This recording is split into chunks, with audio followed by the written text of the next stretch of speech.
大家好，我是小鹅。今天分享一下红薯超级好吃的做法。2根红薯洗净去皮，切成薄片，上锅蒸熟，蒸到能用筷子轻松插透时就可以了。取出，压成红薯泥。400克红薯泥，加入20克白糖，搅拌均匀。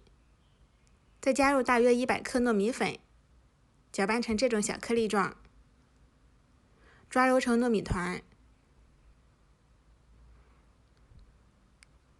再分成20克的糯米球。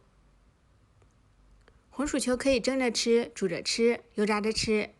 今天分享一下第4种吃法。我们把小球拍扁，可以包入香蕉、豆沙、红糖等馅料。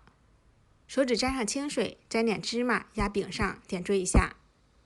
起锅热油，依次放入小饼子，然后小火捞至底部金黄。再翻面，捞至另外一面金黄。两面金黄，变软鼓起，按压不会塌陷就熟了。盛出装盘。刚出锅的时候是最好吃的时候，软糯香甜，百吃不厌。小时候总觉得这是世界上最好吃的东西，其实现在也是没办法拒绝的诱惑。如果你喜欢，再试一下吧。